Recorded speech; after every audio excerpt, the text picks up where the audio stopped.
Hello everyone. Today we will discuss about electric field. Electric field क्या है, सबसे पहले हम इसको समझेंगे। भाई अपने पास मान लो कोई भी एक चार्ज पार्टिकल है, ये कोई भी एक यहाँ पे ना चार्ज पार्टिकल रखा हुआ है। तो ये चार्ज पार्टिकल अपने सराउंडिंग में, अपने आसपास के स्पेस में, अपने आसपास के रीजन में कुछ चेंजेस कर देता है। जब भी कहीं पे कोई चार्ज पार्टिकल रखेंगे तो वो अपने आसपास के स्पेस को क्या कर देता है, चेंज कर देता है। उस स्पेस में कुछ चेंजमेंट कर देगा वो, ठीक है। अब जहाँ तक उसने स्पेस को चेंज किया है, जहाँ तक उसने स्पेस को चेंज किया है, उस स्पेस को क्या बोलेंगे, उस चार्ज पार्टिकल का इलेक्ट्रिक फील्ड बोलेंगे। क्या बोलेंगे उसको, उस चार्ज पार्टिकल का इलेक्ट्रिक फील्ड बोलेंगे।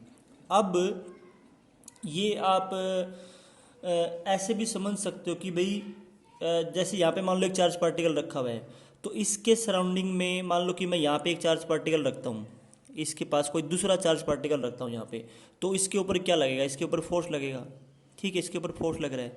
अगर मैं इस चार्ज पार्टिकल को थोड़ा सा और आगे, इससे थोड़ा सा और दूर रखूँ, मान लो कि मैंने यहाँ पे रखा है इसको, तब भी इस पे मान लो फोर्स लग रहा है, लेकिन अब यहाँ पे फोर्स कम लग रहा है। यहाँ पे फोर्स ज़्यादा था, यहाँ पे फोर्स कम है, ठीक है।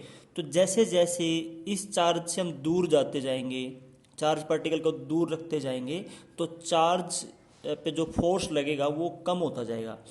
एक ऐसा पॉइंट आएगा जहाँ पे अगर आप किसी चार्ज पार्टिकल को रखोगे तो उस पे जो फोर्स लगेगा, उस पे जो फोर्स लगेगा वो कितना लगेगा, जीरो लगेगा, मतलब नेग्लिजिबल फोर्स लगेगा उसके ऊपर, नेग्लिजिबल। तो यहाँ पे रखने के बाद अगर इस पे नेग्लिजिबल फोर्स लग रहा है, इट मीन्स यहाँ पे क्या नहीं है, यहाँ पे इस चार्ज का इलेक्ट्रिक फील्ड नहीं है।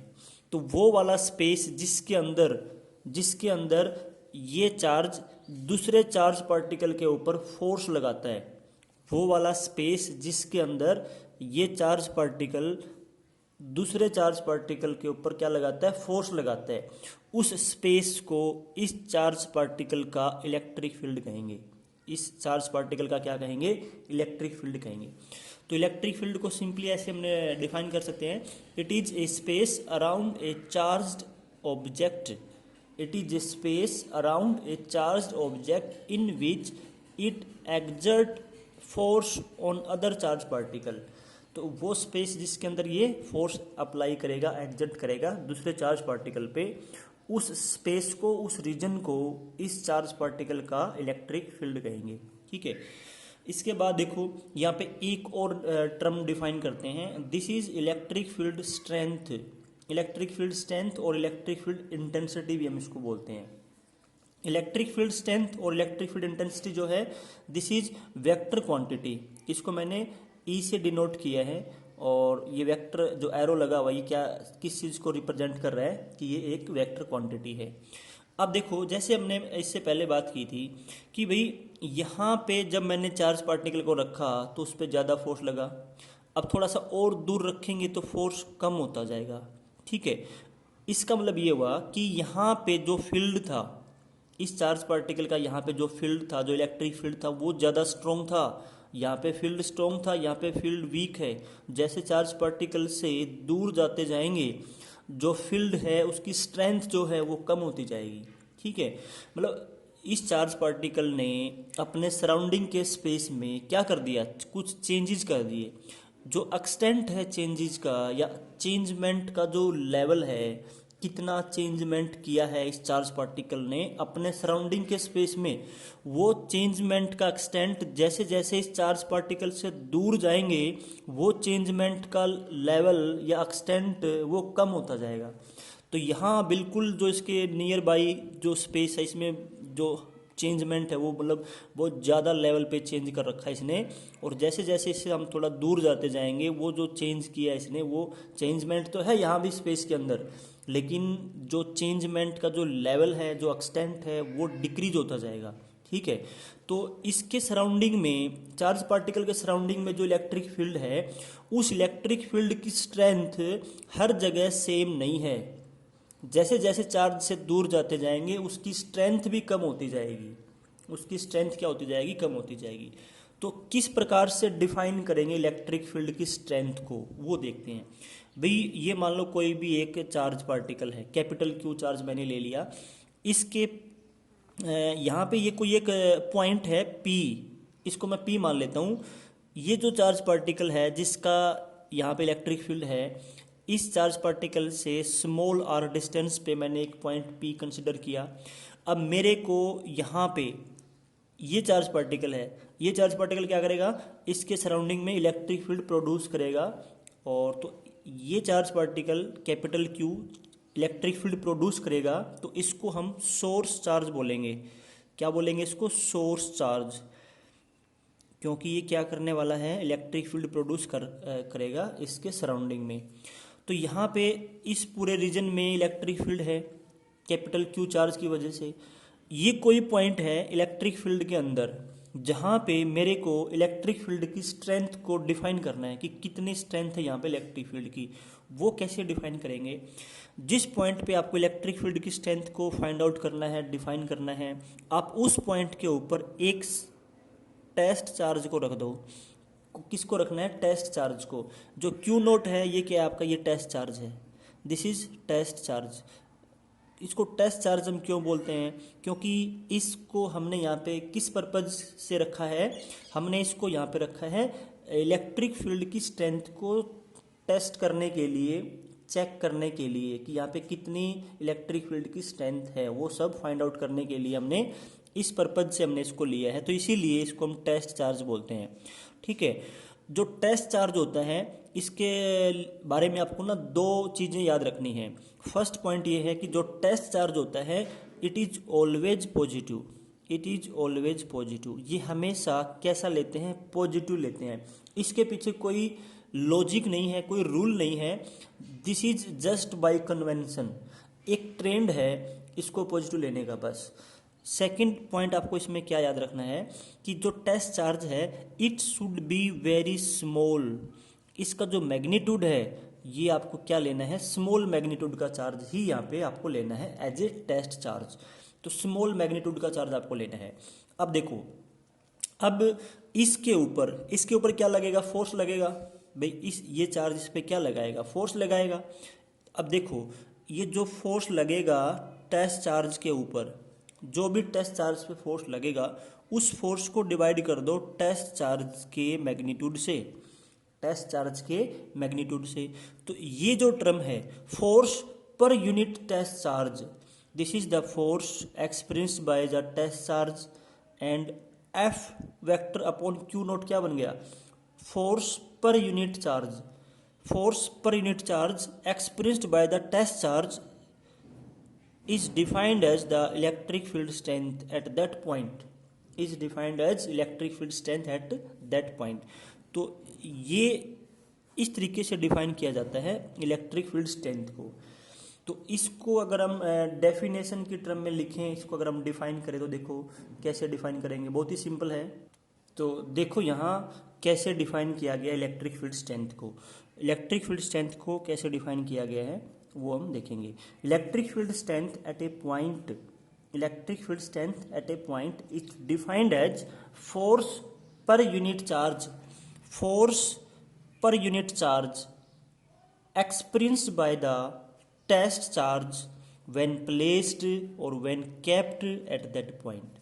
जब किसी भी पॉइंट पे, मान लो आपको ना इस पॉइंट पे इलेक्ट्रिक फील्ड की स्ट्रेंथ फाइंड आउट करनी थी, भाई यहाँ पे कितना स्ट्रॉन्ग इलेक्ट्रिक फील्ड है इस चार्ज का, यहाँ पे कितना स्ट्रॉन्ग इलेक्ट्रिक फील्ड है, तो यहाँ पे क्या कर लेंगे, यहाँ पे रख देंगे टेस्ट चार्ज को। अब इस टेस्ट चार्ज पे क्या लगेगा, इस पे फोर्स लगेगा, इस पे जो फोर्स लगेगा उस फोर्स को फाइंड आउट कर लेंगे और उस फोर्स को डिवाइड कर देंगे टेस्ट चार्ज के मैग्नीट्यूड से। तो वो यहाँ पे क्या आ जाएगा, यहाँ इस पॉइंट का इलेक्ट्रिक फील्ड की स्ट्रेंथ आ जाएगी। तो ये तरीका है इलेक्ट्रिक फील्ड स्ट्रेंथ को फाइंड आउट करने का, उसको डिफाइन करने का। ठीक है, नेक्स्ट देखो, अगर इसमें मैं थोड़ी सी और मैथमेटिक्स को आगे बढ़ाऊं तो ये जो फोर्स है ये मैं using Coulomb's law find out कर सकता हूं। तो यूजिंग कूलम्ब्स लॉ,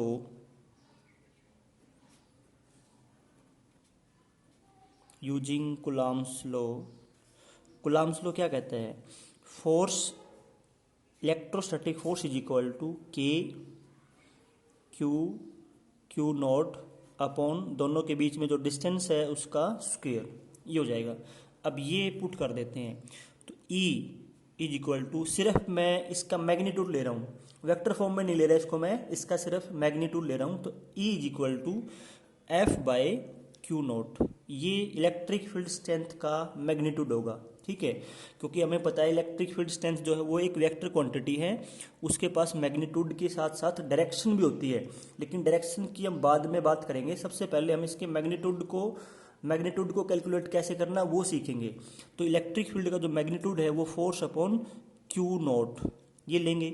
यहाँ पे फोर्स की वैल्यू पुट कर दो, तो फोर्स कितना है ये हमने फाइंड आउट कर लिया using Coulomb's law, K Q small Q naught upon R square.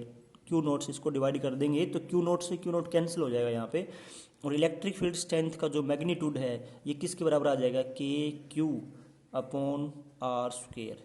तो इलेक्ट्रिक फील्ड स्ट्रेंथ का जो मैग्नीट्यूड है वो इस फॉर्मूले से देखकर हम ये कह सकते हैं, जो इलेक्ट्रिक फील्ड स्ट्रेंथ का जो मैग्नीट्यूड है वो इंडिपेंडेंट ऑफ टेस्ट चार्ज है। इस फॉर्मूले में क्या कहीं पे क्यू नॉट की वैल्यू है, नहीं, it means it is independent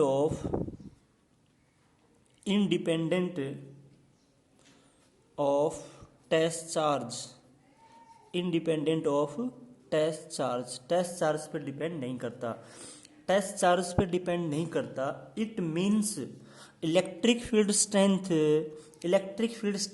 is a property of source charge and the field which is around the source charge. Electric field strength सिर्फ और सिर्फ किस चीज पर डिपेंड करती है, क्यू मीन्स सोर्स चार्ज की प्रॉपर्टी है, सोर्स चार्ज पर डिपेंड करेगा इलेक्ट्रिक फील्ड स्ट्रेंथ, और आर पॉइंट, जिस पॉइंट पे आप electric field strength find out करना चाहते हो उस पॉइंट की डिस्टेंस कितनी है सोर्स चार्ज से, तो आर पे डिपेंड करेगा, मतलब स्पेस के अंदर वो पॉइंट कहाँ पे लाई करता है, जिस पॉइंट के ऊपर आपको electric field strength find out करनी है वो पॉइंट कितना दूर है सोर्स चार्ज से, उस डिस्टेंस पे डिपेंड करती है। और के जो है वो बताता है कि जो सोर्स चार्ज के चारों तरफ का जो मीडियम है वहां पे कौन सा मीडियम प्रेजेंट है, वहां पे एयर प्रेजेंट है, वैक्यूम प्रेजेंट है, या फिर कोई मीडियम प्रेजेंट है। तो इस फॉर्मूले के अंदर जो इलेक्ट्रिक फील्ड स्ट्रेंथ है वो 3 फैक्टर पे डिपेंड करता है, एक तो क्यू के ऊपर, सोर्स चार्ज के ऊपर, और एक पॉइंट की पोजीशन कितनी दूर है सोर्स चार्ज से, और एक उसके चारों तरफ मीडियम कौन सा प्रेजेंट है, सोर्स चार्ज के चारों तरफ कौन सा मीडियम प्रेजेंट है। तो 3 टर्म्स हैं और ये 3 चीज़ों पर डिपेंड करता है इलेक्ट्रिक फील्ड स्ट्रेंथ। सिंपली हम ये कह सकते हैं electric field strength is a property of source charge and the field which is surrounding the source charge. Field की प्रॉपर्टी है और सोर्स चार्ज की प्रॉपर्टी है। कोई भी टेस्ट चार्ज जो आपने वहाँ पे रखा है उसको फाइंड आउट करने के लिए उस टेस्ट चार्ज पे इलेक्ट्रिक फील्ड स्ट्रेंथ वहाँ की डिपेंड नहीं करती, ठीक है। तो पहला पॉइंट हमने लिखा इंडिपेंडेंट ऑफ टेस्ट चार्ज। इसमें एक पॉइंट और आपको याद रखना है, जो इलेक्ट्रिक फील्ड स्ट्रेंथ है it has spherical symmetry. Electric field strength due to a point charge, electric field strength due to a point charge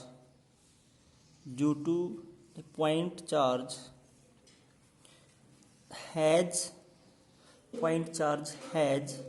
spherical symmetry. What do you mean by spherical symmetry? Here spherical symmetry means जो कोई भी point charge है, जैसे ये point charge है यहाँ पे, अगर मैं इसके चारों तरफ कोई भी एक स्फेरिकल सरफेस कंसिडर करता हूँ, इसके चारों तरफ एक स्फेरिकल सरफेस कंसिडर करता हूँ, और ये टेस्ट चार्ज मान लो इस स्फीयर के सेंटर पे प्रेजेंट है, कहाँ पे रखा हुआ है, सेंटर पे प्रेजेंट है। तो इस स्फीयर के ऊपर जितने भी पॉइंट हैं, कोई भी पॉइंट ले लो आप कहीं भी, स्फीयर के सरफेस के ऊपर सभी पॉइंट सेंटर से कितने डिस्टेंस पे होंगे, रेडियस के बराबर।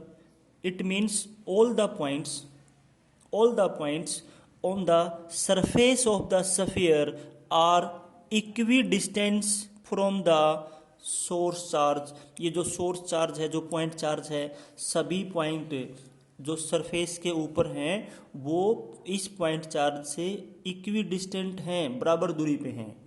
तो अगर डिस्टेंस बराबर है तो इन सभी पॉइंट के ऊपर इलेक्ट्रिक फील्ड सेम होगा कि नहीं होगा? इन सभी पॉइंट के ऊपर, क्योंकि इलेक्ट्रिक फील्ड डिपेंड किस पे करता है? डिस्टेंस पे डिपेंड करता है। आर तो सभी के लिए सेम हो गया, तो इन सभी पॉइंट के ऊपर जो भी पॉइंट स्फीयर के सरफेस पे लाई करेगा, जिसके सेंटर पे चार्ज रखा हुआ है, उस स्फीयर के सरफेस पे जितने भी पॉइंट हैं सभी के ऊपर इलेक्ट्रिक फील्ड की स्ट्रेंथ क्या होगी? इक्वल होगी। इसीलिए हम कहते हैं the electric field due to a point charge has spherical symmetry. सिर्फ एक सिंगल पॉइंट चार्ज की बात कर रहा हूँ मैं यहाँ पे। एक पॉइंट चार्ज की वजह से जो इलेक्ट्रिक फील्ड है ना, उसी में होती है स्फेरिकल सिमेट्री। अगर मल्टीपल पॉइंट चार्जेज हैं या कोई और अरेंजमेंट है चार्जेस की, उसमें स्फेरिकल सिमेट्री नहीं होती। स्फेरिकल सिमेट्री सिर्फ किस केस में होगी? ए सिंगल पॉइंट चार्ज के केस में ही होगी। ठीक है, तो ये हमारा इलेक्ट्रिक फील्ड का कॉन्सेप्ट था। इसमें थोड़ा सा हम डायरेक्शन को भी डिस्कस कर लेते हैं। डायरेक्शन को देखो हम कैसे डिस्कस करेंगे। जो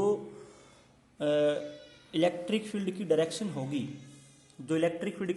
होगी, देखो इस फॉर्मूले से, देखो जो वेक्टर फॉर्म में हमने इसको लिखा हुआ है, electric field strength will be equal to force per unit test charge, ये होता है। इसमें जो टेस्ट चार्ज है दिस इज ऑलवेज पॉजिटिव। अगर ये हमेशा पॉजिटिव है तो हम ये कह सकते हैं जो डायरेक्शन इलेक्ट्रिक फोर्स की होगी, वही डायरेक्शन किसकी होगी? इलेक्ट्रिक फील्ड की होगी। क्योंकि ये हमेशा क्या लेते हैं? पॉजिटिव चार्ज लेते हैं। तो टेस्ट चार्ज हमेशा पॉजिटिव होता है, इसीलिए जो डायरेक्शन फोर्स की होगी वही डायरेक्शन किसकी होगी? इलेक्ट्रिक फील्ड की होगी। मान लो अपने पास ना एक पॉजिटिव चार्ज है, कोई भी एक पॉजिटिव चार्ज है, ये एक सोर्स चार्ज है, पॉजिटिव चार्ज है। अब इसकी वजह से मेरे को यहाँ पे, ये कोई पॉइंट है, मेरे को यहाँ पे इलेक्ट्रिक फील्ड की डायरेक्शन फाइंड आउट करनी है। बताओ भाई, इसका यहाँ जो इलेक्ट्रिक फील्ड है उसकी डायरेक्शन क्या होगी? डायरेक्शन कैसे डिफाइन किया गया डायरेक्शन को? कि यहाँ पे क्या रखो? एक टेस्ट चार्ज रखो, और इस टेस्ट चार्ज पे देखो किधर फोर्स लगेगा। जो डायरेक्शन फोर्स की होगी वही किसकी होगी? इलेक्ट्रिक फील्ड की होगी। तो यहाँ पे टेस्ट चार्ज को रखा। अब टेस्ट चार्ज तो हमेशा क्या होता है? पॉजिटिव होता है। और ये सोर्स चार्ज कैसा ले रखा है मैंने यहाँ पे? ये भी मैंने पॉजिटिव ले रखा है। तो ये इस पे के ऊपर जो फोर्स लगाएगा वो तो रिपल्सिव फोर्स लगेगा। तो यही डायरेक्शन किसकी होगी? इलेक्ट्रिक फील्ड की होगी। तो मान लो यहाँ मेरे को इलेक्ट्रिक फील्ड की डायरेक्शन फाइंड आउट करनी है, तो यहाँ पे क्या रख दूंगा? मैं टेस्ट चार्ज को रख दूंगा। टेस्ट चार्ज तो हमेशा पॉजिटिव होता है, तो ये इसको रिपेल करेगा, तो डायरेक्शन क्या होगी? यही होगी। तो किसी भी पॉजिटिव चार्ज के सराउंडिंग में जो इलेक्ट्रिक फील्ड की डायरेक्शन होगी वो हमेशा बाहर की तरफ होगी, outward, radially outward. It will be radially outward. तो पॉइंट पॉजिटिव चार्ज की